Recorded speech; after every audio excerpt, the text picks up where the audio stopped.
Hello, हाय, good afternoon. राजा राजा institute में आप सभी बच्चों का स्वागत है। ऑफलाइन के साथ साथ ऑनलाइन बच्चों का भी स्वागत है। आइए पहले सवाल पे चलते हैं। हर दिन की आज फिर मैं हिस्ट्री का सेगमेंट लेके आया हूँ, जो आपके बिहार दरोगा, Bihar SSC, BPSC, Bihar teacher और सक्षमता परीक्षा वगैरह के लिए काफी उपयोगी साबित होगा। आइए क्वेश्चन पर चलते हैं, सवाल पे चलते हैं। पहला सवाल है, प्राचीन भारत में निशाका जाने जाते हैं। तो जी हाँ, स्वर्ण आभूषण के रूप में निष्क जाने जाते हैं।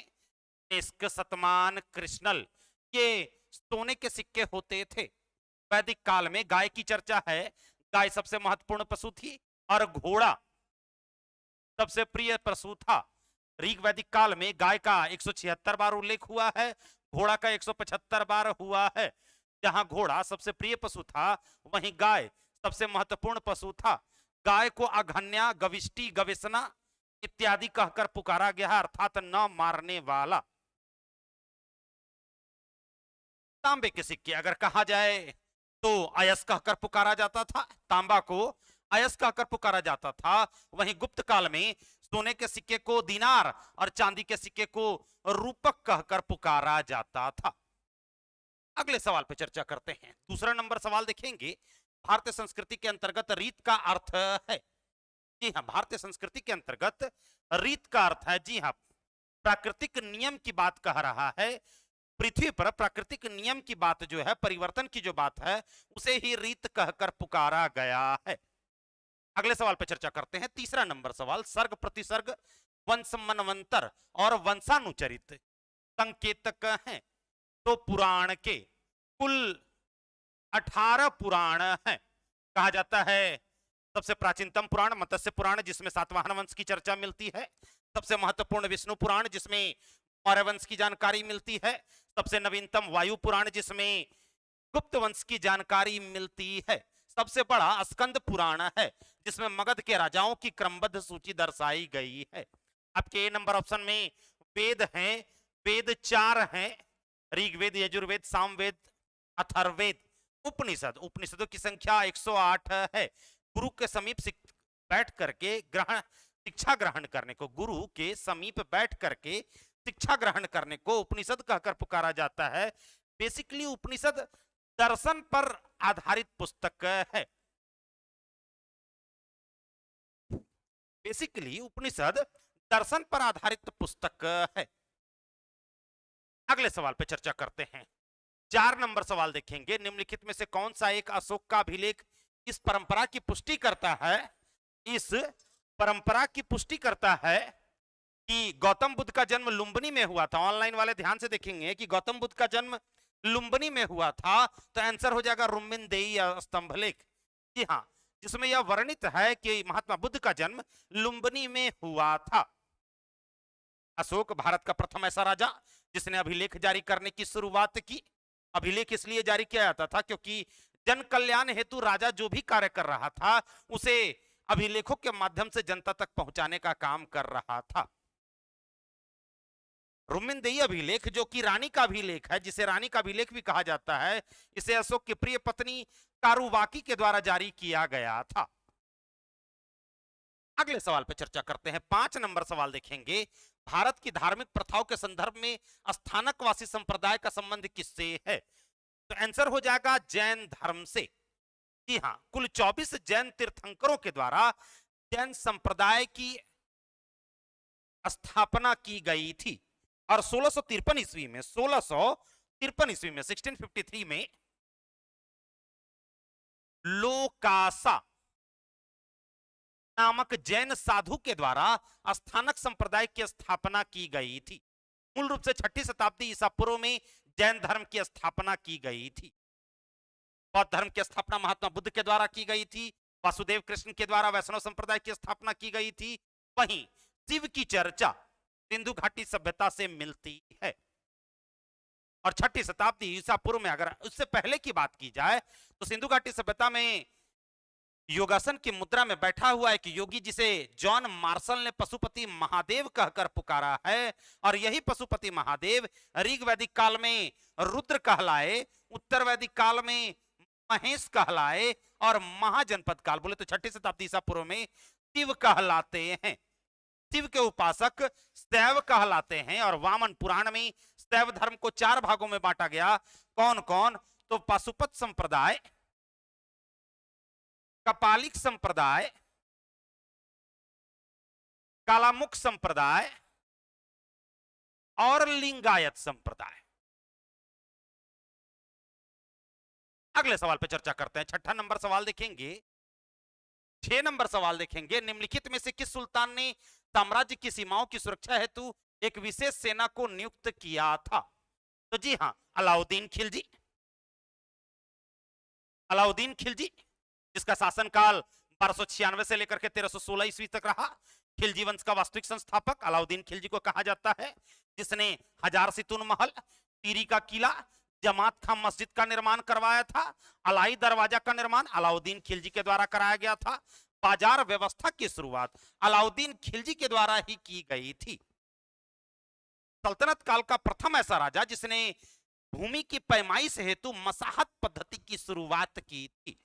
मसाहत पद्धति की शुरुआत अलाउद्दीन खिलजी के द्वारा की गई थी।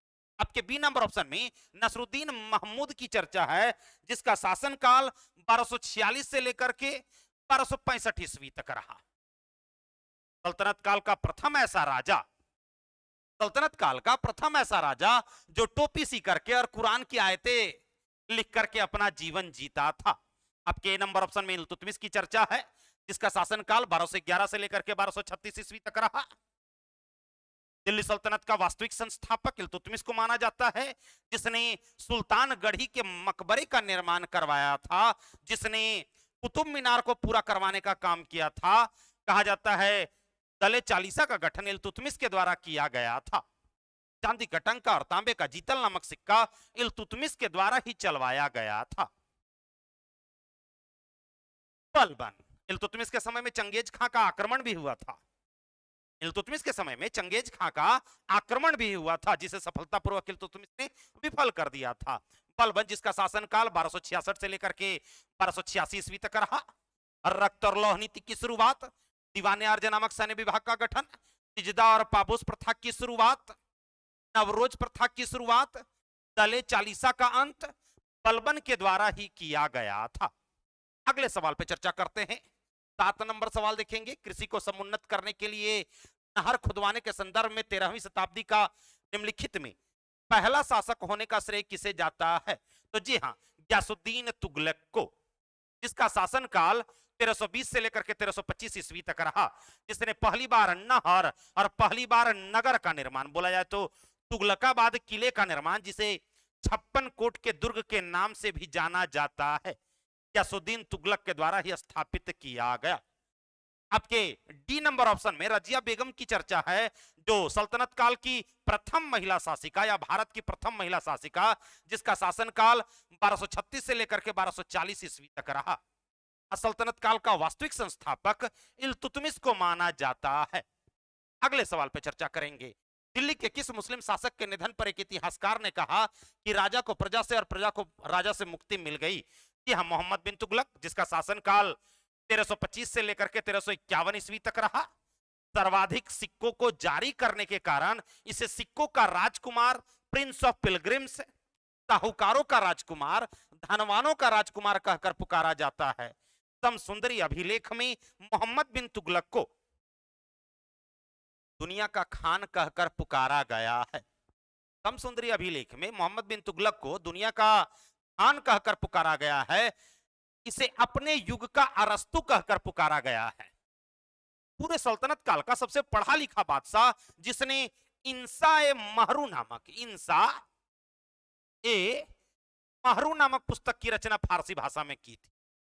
मोहम्मद बिन तुगलक, जिसने अमीर ए सदा, अमीर ए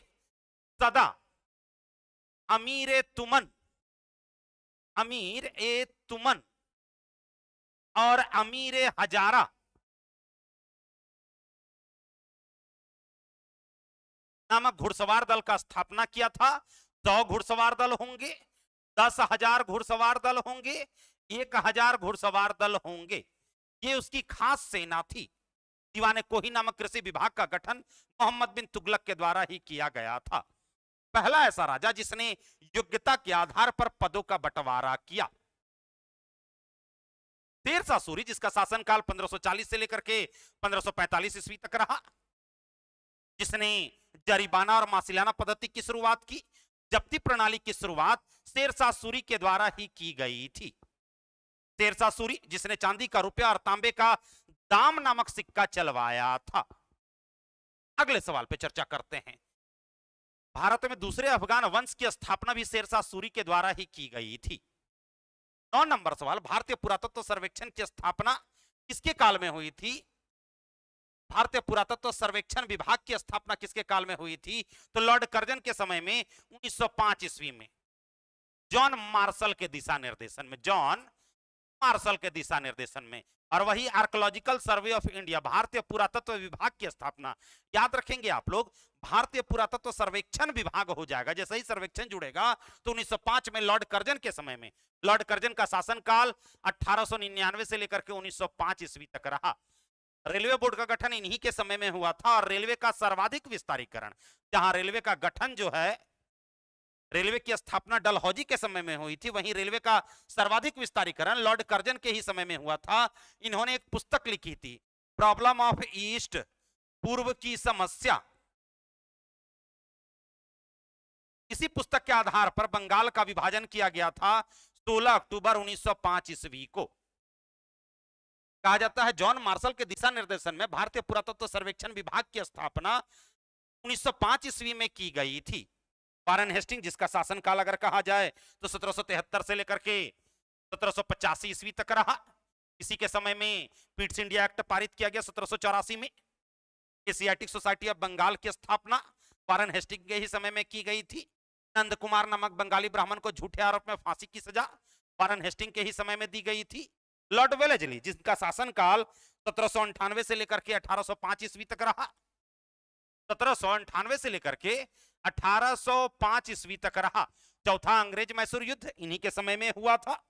चौथा अंग्रेज मैसूर युद्ध इन्हीं के समय में हुआ था। दूसरा अंग्रेज मराठा युद्ध 1803 से 1805 इन्हीं के समय में हुआ था। लॉर्ड विलियम बेंटिक, इनका शासनकाल अगर कहा जाए तो 1828 से लेकर के 1835 ईस्वी तक रहा। 1833 का अधिनियम इन्हीं के समय में पारित हुआ था। 1829 में सती प्रथा, 1830 में ठगी प्रथा, 1832 में शिशु बालिका वध पर प्रतिबंध, 1833 में नरबली प्रथा पर प्रतिबंध, 1835 में कलकत्ता मेडिकल कॉलेज की स्थापना और अंग्रेजी शिक्षा पद्धति लागू लॉर्ड विलियम बेंटिक के द्वारा ही की गई थी। अगले सवाल पर चर्चा करते हैं। विजयनगर साम्राज्य, यहां जीत का शहर कहा जाता है। विजयनगर साम्राज्य की वित्तीय व्यवस्था की मुख्य विशेषता क्या थी? भू राजस्व प्रणाली, भू और राजस्व प्रणाली ये वित्तीय व्यवस्था का मुख्य साधन था। अगले सवाल पे चर्चा करते हैं। 11 नंबर सवाल, 1857 के विद्रोह के बाद ब्रिटिश सरकार ने सिपाहियों का इन प्रांतों से चयन किया था। जी हां, गोरखा, सिख एवं पंजाब उत्तर प्रांत से इन लोगों ने अंग्रेज सरकार की मदद की थी। कहा जाता है 1858 का अधिनियम पारित हुआ था और 1857 की क्रांति के पश्चात जो है पील कमीशन और रॉयल कमीशन का गठन किया गया था। पील कमीशन के तहत सेना को पूरी तरह से विघटित कर दिया गया था और नए सिरे से भर्ती करने की बात कही गई। वहीं रॉयल कमीशन के तहत क्षेत्र के आधार पर, जात के आधार पर, धर्म के आधार पर सेना को बांट दिया गया, जो आज भी बदस्तूर जारी है। जैसे Rajputana regiment, Sikh regiment, Punjab regiment, Bihar regiment, Gorkha regiment इत्यादि इत्यादि। अगले सवाल पर चर्चा करते हैं। 12 नंबर सवाल देखेंगे। पौंडीचेरी वर्तमान पुडुचेरी के संदर्भ में निम्नलिखित कथनों पर विचार कीजिए। तो पहला, पौंडीचेरी पर कब्जा करने वाली पहली यूरोपीय शक्ति पुर्तगाली थी, बिल्कुल सही है, ये तो सही है। पौंडीचेरी पर कब्जा करने वाली दूसरी यूरोपीय शक्ति फ्रांसीसी, बिल्कुल नहीं, ये तीसरी यूरोपीय शक्ति थी। दूसरी हो जाएगी डच। अंग्रेजों ने कभी पौंडीचेरी पर कब्जा नहीं किया, नहीं, बिल्कुल अंग्रेजों ने पौंडीचेरी पर कब्जा किया था। तो आंसर हो जाएगा ए, केवल एक। 13 नंबर सवाल देखेंगे। निम्नलिखित में से कलकत्ता का संस्थापक कौन था? तो जॉब चॉर्नक। बंबई शहर का संस्थापक गेरोल्ड अंगियार को माना जाता है। अगले सवाल पे चर्चा करेंगे। 14 नंबर सवाल देखेंगे। पब्लिक वर्क्स डिपार्टमेंट 1845 से 55 के दौरान स्वरूप देने वाले थे। तो ए डलहौजी, जिसे लोक निर्माण विभाग कहकर पुकारा जाता है। डलहौजी का शासनकाल 1848 से लेकर के 1856 ईस्वी तक रहा। डाक सेवा, तार सेवा, रेल सेवा। डाक सेवा 1854 ईस्वी में कराची शहर से, तार सेवा 1852 ईस्वी में कलकत्ता से आगरा के बीच, रेल सेवा 16 अप्रैल 1853 ईस्वी को बंबई से थाने के बीच में। लॉर्ड डलहौजी के समय में विधवा पुनर्विवाह का प्रारूप तैयार डलहौजी के समय में ही हुआ था। लोक निर्माण विभाग की स्थापना अकॉर्डिंग टू क्वेश्चन डलहौजी के समय में ही हुई थी। आपके 3 नंबर ऑप्शन में लॉर्ड ऑकलैंड की चर्चा है। इनका शासनकाल 1836 से 42 था। 1836 से 42 था। पहला अंग्रेज अफगान युद्ध, पहला अंग्रेज अफगान युद्ध इन्हीं के समय में हुआ था। आपके बी नंबर ऑप्शन में लॉर्ड कॉर्नवालिस की चर्चा है। शासनकाल 1786 से लेकर के 1793। इन्हीं के समय में 1793 में अस्थायी बंदोबस्त लागू किया गया था ब्रिटिश भारत के 19% क्षेत्रों पर, जिसका प्रारूप चार्ल्स ग्रांट के द्वारा तैयार किया गया था। शेर शाह सूरी के द्वारा जब्ती प्रणाली शुरू की गई थी। यही जब्ती प्रणाली अकबर के समय में टोडरमल व्यवस्था कहलाती है, जिसे दहसाला पद्धति कहा जाता है। और इसी दहसाला पद्धति से प्रेरित होकर के लॉर्ड कॉर्नवालिस ने अस्थायी बंदोबस्त की शुरुआत की, जिसे परमानेंट सेटलमेंट कहा जाता है। अस्थायी बंदोबस्त को जमींदारी प्रथा कहकर पुकारा जाता है, इस्तमरारी बंदोबस्त कहा जाता है और सूर्यास्त कानून कहकर भी पुकारा जाता है। तीसरा अंग्रेज मैसूर युद्ध 1790 से 92 लॉर्ड कॉर्नवालिस के समय में ही हुआ था। श्रीरंगपट्टनम की संधि लॉर्ड कॉर्नवालिस के ही समय में हुई। अगले सवाल पे चर्चा करेंगे। 15वां सवाल, जो कि अंतिम सवाल है। किस पदावधि में महिलाओं तथा बच्चों की कार्यावधि के घंटे को सीमित करने तथा स्थानीय शासन को आवश्यक नियम बनाने के लिए प्राधिकृत करने के लिए प्रथम फैक्ट्री अधिनियम अभिग्रहण किया गया? तो लॉर्ड रिपन के समय में। जी हाँ, आंसर हो जाएगा लॉर्ड रिपन। शासनकाल 1880 से लेकर के 1884 ईस्वी तक रहा। इनके समय में पहली नियमित जनगणना डब्ल्यू प्लोडेन की अध्यक्षता में की गई थी। 1882 ईस्वी में बुनियादी शिक्षा के सुधार हेतु हंटर कमेटी का गठन किया गया था। 1883 ईस्वी में कहा जाए तो 1883 ईस्वी में पहला फैक्ट्री एक्ट पारित किया गया था। इनके समय में इल्बर्ट बिल भी आया था। इल्बर्ट बिल भी आया था 1883 ईस्वी। इल्बर्ट बिल था क्या? विदेशों में भी भारतीय न्यायाधीश विदेशों के लिए निर्णय सुना सकते थे, विदेशियों के लिए निर्णय सुना सकते थे।